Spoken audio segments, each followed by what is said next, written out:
S, ಜಾಸ್ English 2.60 ಕೋಟಿಗೆ Kings 11 Punjab ಅವರ ತೆಕ್ಕೆಗೆ ಬಿದ್ದಿದ್ದಾರೆ. ಕಿಂಗ್ಸ್ 11 ಪಂಜಾಬ್ ಒಬ್ಬ ಒಳ್ಳೆಯ ಆಟಗಾರನನ್ನ ಇಲ್ಲಿ ಖರೀದಿ ಮಾಡಿದೆ.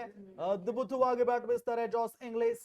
ಹಾಗಾಗಿನೇ ಅವರನ್ನ ಖರೀದಿ ಮಾಡಿ ತಮ್ಮ ತಂಡಕ್ಕೆ ಮತ್ತೊಂದು ದೊಡ್ಡ ಆನೆಯನ್ನ ತೆಗೆದುಕೊಂಡಿದ್ದಾರೆ ಅಂದ್ರೂ ಕೂಡ ತಪ್ಪಾಗ್ಲಿಕ್ಕಿಲ್ಲ. ಇನ್ನು ಅಲೆಕ್ಸ್ ಕ್ಯಾರಿ 1 ಕೋಟಿ ಮೂಲ ಬೆಲೆ ಇವರದ್ದು. ಅಲೆಕ್ಸ್ ಕ್ಯಾರಿ ಆಸ್ಟ್ರೇಲಿಯನ್ ಆಟಗಾರ, ಮೊದಲ ಬಾರಿಗೆ ಬಂದಿದ್ದಾರೆ ಅಂತ ಕಾಣಿಸ್ತಾ ಇದೆ ಸರ್. ಇವರು ಆಸ್ಟ್ರೇಲಿಯಾದ ಪ್ಲೇಯರ್ಸ್ ಗಳು ರೆಗ್ಯುಲರ್ ಆಗಿ IPL ಆಡಲ್ಲ. ಹೌದು, ಆಸ್ಟ್ರೇಲಿಯನ್ ಆಟಗಾರರು. ನೋಡೋಣ ಅಲೆಕ್ಸ್ ಕ್ಯಾರಿ.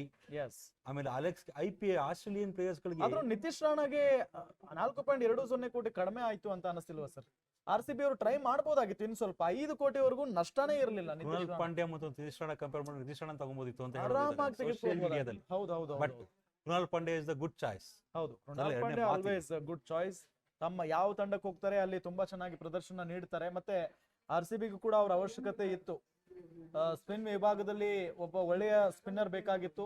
ಸುರೇಶ್ ಶರ್ಮಾ ಅವರನ್ನೇ ಮೇನ್ ಸ್ಪಿನ್ನರ್ ಅಂತ ಹೇಳಿ ನಾವು ಹೇಳಕ್ ಆಗಲ್ಲ. ಹಾಗಾಗಿನೇ ಲೆಫ್ಟ್ ಹ್ಯಾಂಡರ್ ಸ್ಪಿನ್ನರ್ ಸಿಕ್ಕಿದ್ದಾರೆ ಈಗ ಕೃಣಾಲ್ ಪಾಂಡ್ಯ.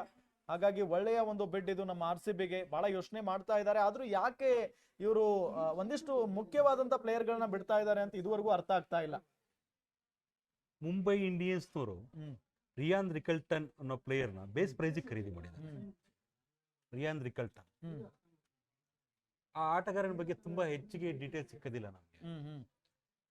ಮುಂಬೈ ಇಂಡಿಯನ್ಸ್ ಇಲ್ಲಿ ಒಂದು ಡಿಫ್ರೆಂಟ್ ಅಂತ ಇಲ್ಲೋದೇ ಆ ಕಾರಣಕ್ಕೆ.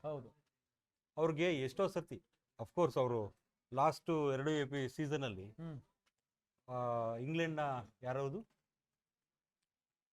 ಆರ್ಚರ್ಗೆ ದುಬಾರಿ ಹಣ ಕೊಟ್ಟು ಖರೀದಿ ಮಾಡಿದ್ರು. ಈ ಸಲ ಬಿಟ್ಟೇ ಬಿಟ್ರು ಅವರು.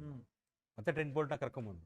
ಅಟ್ ದ ಸೇಮ್ ಟೈಮ್ ಜನರಿಗೆ ಅಂದ್ರೆ ಸಾರ್ವಜನಿಕವಾಗಿ ತುಂಬಾ ಜನರಿಗೆ ಮಾಹಿತಿ ಇಲ್ಲದೆ ಇರೋ ಪ್ಲೇಯರ್ಸ್ ನ ಕರ್ಕೊಂಡ್ ಬರ್ತಾರೆ.